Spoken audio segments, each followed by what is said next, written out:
Assalamualaikum warahmatullahi wabarakatuh. Salam sejahtera untuk kita semua. Di sini kami dari kelompok 2 akan memaparkan sedikit materi terkait auditing IDP, yaitu System Development and Program Change Activities.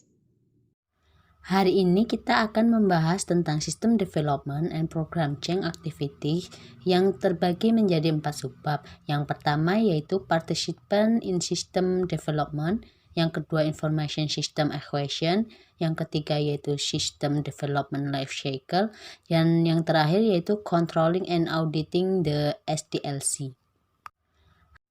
Partisipan and System Development. Para partisipan dalam pengembangan sistem dapat diklasifikasikan menjadi 4 kelompok besar. Yang pertama yaitu Professional System. Professional System adalah orang-orang yang membuat, menganalisis fakta-fakta, dan mencari solusi dari permasalahan sistem yang ada. Orang-orang ini biasanya terdiri dari analis sistem, insinyur sistem, dan programmer. Selanjutnya yaitu pengguna akhir.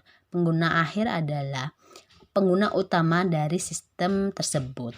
Dalam merancang sistem, hal terpenting adalah untuk siapa sistem itu dibuat. Karena dalam suatu organisasi ada banyak pengguna yang terdiri dari berbagai tingkatan. Karena itulah dalam pengembangan sistem, professional system akan bekerja sama dengan pengguna akhir untuk memperoleh pemahaman yang terjelas tentang permasalahan dan kebutuhan mereka. Contoh dari orang-orang ini yaitu manajer, personal operasi, akuntan, dan internal auditor. Selanjutnya yaitu pemangku kepentingan. Pemangku kepentingan adalah individu baik di dalam maupun di luar organisasi yang memiliki kepentingan dalam sistem tapi bukan pengguna akhir. Contoh dari pemangku kepentingan ini yaitu seperti akuntan internal dan akuntan eksternal. Yang terakhir yaitu akuntan auditor. Akuntan auditor adalah orang-orang profesional yang menangani masalah kontrol, akuntansi, dan audit untuk pengembangan sistem. Keterlibatan dalam merancang sistem harus mencakup antara auditor internal dan auditor informasi teknologi. Selanjutnya yaitu mengapa akuntan dan auditor terlibat dengan SDLC. Terdapat 2 alasan mengapa akuntan dan auditor terlibat. Yang pertama yaitu penciptaan suatu sistem informasi memerlukan transaksi keuangan yang signifikan. Secara konseptual, pengembangan sistem adalah seperti proses manufaktur yang menghasilkan produk yang kompleks melalui serangkaian tahapan. Karena latar belakang akuntan dan auditor yang ahli dalam transaksi keuangan, diharapkan mereka dapat memberikan masukan yang penting ke dalam sistem mengenai kontrol, integritas, ketepatan waktu, dan sejumlah aspek penting dari transaksi keuangan. Yang kedua yaitu mendatangkan produk yang muncul dari SDLC. Karena akuntan dan auditor menggunakan produk yang dihasilkan dari sistem, maka tanggung jawab mereka yaitu memastikan bahwa sistem menggunakan konversi dan aturan akuntansi yang tepat dan memprosesi kontrol yang memadai. Baik, saya akan menjelaskan tentang Information System Acquisition atau akuisisi sistem informasi. Jadi maksudnya adalah bahwa setiap perusahaan itu memiliki sistem informasi. Nah, mereka pasti akan mengembangkan sistem informasi yang telah ia punya, dikarenakan pasti ingin bersaing dengan perusahaan-perusahaan lain dan ingin memiliki sistem informasi yang lebih canggih dari sebelumnya. Untuk mengembangkan itu, ada 2 cara, yaitu ada in-house development dan commercial system. Nah, in-house development di sini maksudnya adalah mengembangkan sistem yang telah ia punya dengan cara merancang sistem informasi mereka sendiri melalui kegiatan pengembangan sistem. Nah, bagaimana cara perusahaan itu mengembangkan sistemnya sendiri, yaitu mengajak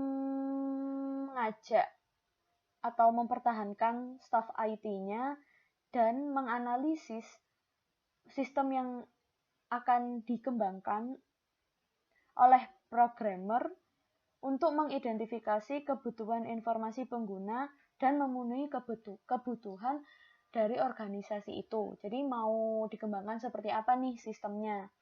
Nah, untuk yang commercial system itu maksudnya adalah di luaran sana pasti kan juga ada yang menjual sistem gitu ya, atau software gitu. Nah, organisasi itu sendiri juga memiliki pilihan untuk membeli dari vendor luar itu tadi, atau yang dari perusahaan-perusahaan yang menjual sistem itu. Nah, itu tergantung dari manajemen perusahaan ingin memilih yang seperti apa, karena toh yang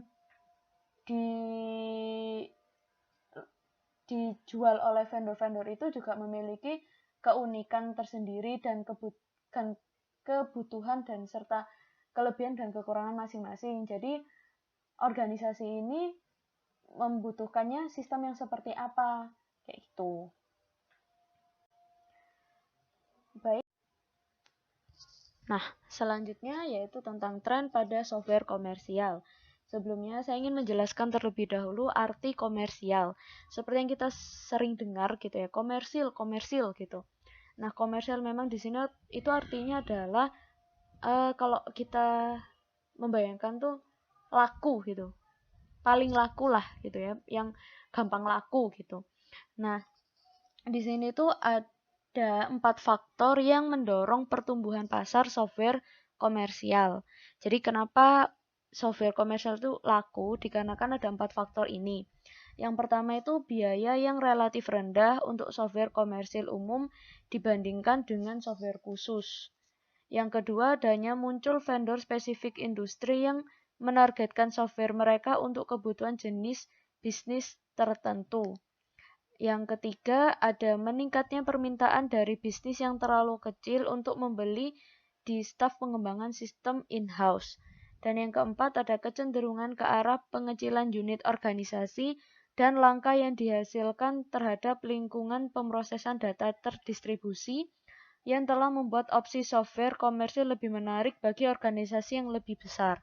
Jadi dari keempat faktor ini dapat disimpulkan karena juga biayanya relatif rendah, maka software komersil ini paling banyak diminati oleh organisasi-organisasi untuk pengembangan sistem yang telah ia miliki. Selanjutnya, saya akan menjelaskan mengenai keuntungan sistem komersial. Jadi, keuntungannya ada 3, yaitu yang pertama, waktu implementasi, yang kedua, biaya, dan yang ketiga, keandalan. Untuk yang waktu implementasi, untuk sistem komersial ini dapat dilaksanakan sesegera mungkin setelah kebutuhan itu diakui atau diketahui untuk apa kebutuhannya. Jadi organisasi yang telah memiliki sistem komersial ini tidak perlu menunggu untuk menggunakan sistem atau software tersebut. Dan yang kedua, biaya. Biaya untuk sistem komersial ini lebih terjangkau daripada pengembangan in-house development. Dan yang ketiga, keandalan. Untuk sistem komersil ini lebih andal dikarenakan sudah diuji secara menyeluruh ke pasar maksudnya untuk pengguna-pengguna yang lain, dan setiap kesalahan itu tidak ditemukan selama pengujian memungkinkan ditemukan oleh organisasinya sendiri dan telah lama digunakan dan telah dikoreksi. Jadi lebih bisa dipakai gitu ya untuk perusahaan untuk mengembangkan sistemnya. Materi selanjutnya yaitu terkait kekurangan dari sistem komersial. Nah, yang pertama yaitu kebebasan. Ketika kita membeli sistem dari vendor, maka dalam hal tersebut dapat membuat perusahaan tergantung pada vendor dalam sistem pemeliharaannya. Lalu yang kedua, kebutuhan untuk sistem disesuaikan. Keuntungan utama dari pembangunan in-house adalah kemampuan untuk menghasilkan aplikasi dengan spesifikasi yang tepat. Keuntungan ini juga menjelaskan kelemahan dari software komersial. Kadang-kadang atau seringkalinya kebutuhan dari pengguna yang unik dalam ketersediaan software sering terlalu umum atau kurang fleksibel. Lalu yang terakhir yaitu terkait pemeliharaan. Sistem informasi bisnis sering mengalami perubahan. Jika kebutuhan pengguna berubah, mungkin akan sulit atau bahkan tidak mungkin untuk memodifikasi software komersial.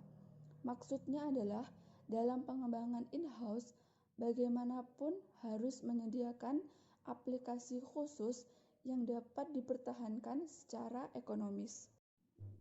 The Systems Development Life Cycle atau siklus hidup pengembangan sistem pada umumnya terkait dengan pembangunan in-house, tapi dalam siklus ini banyak melalui fase atau proses, terutama yang melibatkan analisis kebutuhan spesifikasi sistem, dapat secara efektif digunakan bahkan ketika sistem final dibeli dari vendor luar. Tujuan dan urutan System Development Life Cycle atau SDLC, kegiatan yang logis dan berlaku umum oleh para ahli dalam komunikasi sistem dan umumnya diperlakukan sebagai praktik terbaik untuk pengembangan sistem. Tujuan fase pertama dari SDLC menggambarkan semua kegiatan yang harus dijalani sistem baru. Pengembangan sistem baru melibatkan langkah-langkah konseptual yang dapat berlaku untuk setiap proses pemecahan masalah seperti mengidentifikasi masalah, memahami apa yang perlu dilakukan, pertimbangan solusi alternatif, memilih solusi terbaik, dan akhirnya menerapkan solusi.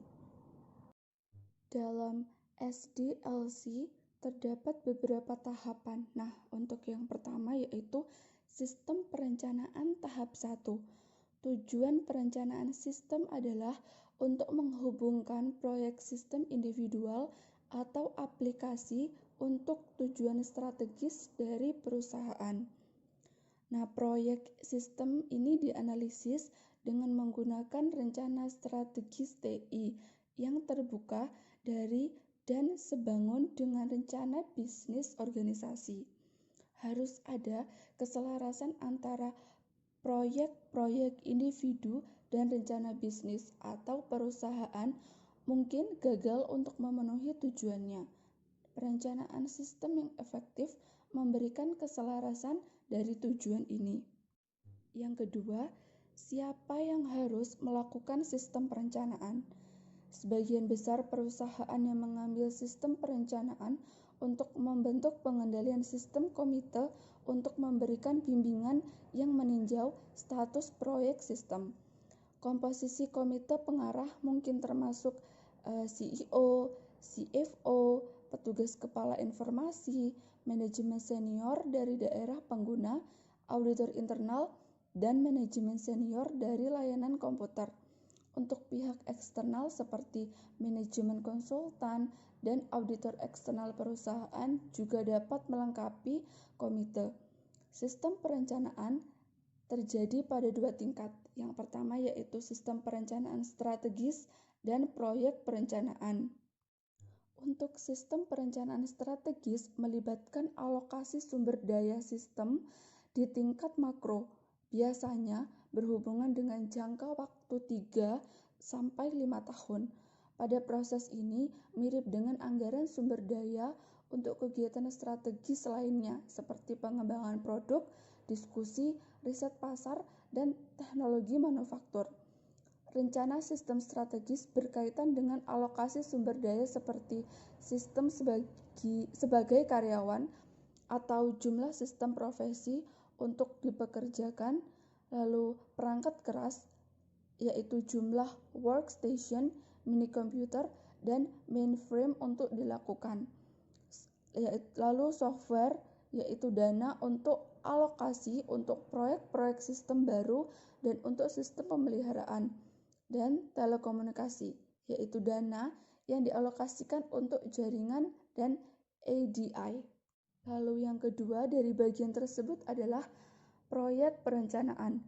Tujuan dari perencanaan proyek adalah untuk mengalokasikan sumber daya untuk aplikasi individual dalam rangka perencanaan strategis. Ini melibatkan identifikasi bidang kebutuhan pengguna, mempersiapkan proposal, evaluasi kelayakan setiap usulan, dan kontribusi terhadap bisnis. Rencana memprioritaskan proyek-proyek individu dan penjadwalan pekerjaan yang harus dilakukan. Tujuan dari perencanaan proyek adalah untuk mengalokasikan sumber daya yang langka untuk proyek-proyek tertentu. Produk dari fase ini terdiri dari 2 dokumen resmi, proposal proyek dan jadwal proyek. Peran auditor dalam sistem perencanaan. Sebuah perencanaan ini mengurangi resiko bahwa suatu organisasi telah menghasilkan hal-hal yang tidak dibutuhkan, tidak efisien, dan tidak efektif. Oleh karena itu, auditor baik internal maupun eksternal ini secara rutin memeriksa fase perencanaan sistem SDLC. Yang selanjutnya, sistem analisis tahap kedua. Nah, analisis sistem ini kan sebenarnya adalah langkah proses yang melibatkan survei dari sistem saat ini dan analis pengguna. Kebutuhan sebuah masalah bisnis itu harusnya sepenuhnya dipahami oleh analis sistem sebelum dia itu merumuskan sebuah solusi. Karena sebuah analisis yang tidak lengkap atau rusak akan menyebabkan solusi yang tidak lengkap atau rusak. Hasil dari fase ini adalah laporan analisis sistem formal yang menyajikan temuan dari analisis dan rekomendasi untuk sistem yang baru. Selanjutnya, langkah survei. Analisis itu sering dimulai dengan menentukan unsur-unsur apa, jika ada, dari sistem saat ini harus dipertahankan sebagai bagian dari sistem baru. Hal ini melibatkan survei sistem yang agak rinci. Fakta yang diberikan dengan pertanyaan tentang sistem itu dikumpulkan dan dianalisis. Sebagai analis itu memperoleh lebih mendalam pemahaman masalah, mengembangkan yang lebih spesifik pertanyaan yang lebih banyak karena fakta itu harus dikumpulkan. Proses ini dapat berlangsung melalui beberapa literasi. Ketika semua fakta yang relevan telah dikumpulkan dan dianalisis, analis tiba pada penilaian sistem saat ini. Selanjutnya, mengumpulkan fakta. Survei dari sistem saat ini pada dasarnya adalah kegiatan pengumpulan fakta. Fakta-fakta yang dikumpulkan oleh analis adalah potongan-potongan data yang menjelaskan fitur kunci, situasi, dan hubungan sistem. Fakta sistem termasuk dalam kelas luas adalah berikut. Sumber data, termasuk entitas eksternal seperti pelanggan atau vendor, serta sumber internal dari departemen lain. Pengguna ini termasuk manajer dan pengguna operasi data. Toko data adalah file, database, rekening, dan dokumen sumber yang digunakan dalam sistem. Proses, arus data, kontrol, volume transaksi, tingkat kesalahan. Tingkat kesalahan ini terkait erat dengan volume transaksi. Sebagai sistematis mencapai kapasitas, tingkat kesalahan meningkat ke tingkat yang tak tertahankan. Meskipun tidak ada sistem yang sempurna, analis itu harus menentukan toleransi kesalahan yang dapat diterima untuk sistem baru. Ya, selanjutnya biaya sumber daya, meliputi biaya tenaga kerja, waktu, komputer, bahan seperti faktur, dan overhead langsung. Yang terakhir adalah kemacetan dan operasi berlebihan. Selanjutnya, controlling and auditing the SDLC. Pengembangan sistem adalah metodologi yang dapat digunakan untuk mengembangkan atau memodifikasi sistem aplikasi, di mana setiap organisasi itu harus menetapkan metodologi SDLC dan menetapkan tanggung jawab untuk setiap fase siklus sehingga desain sistem, pengembangan, dan pemeliharaan dapat berkembang dengan lancar dan akurat.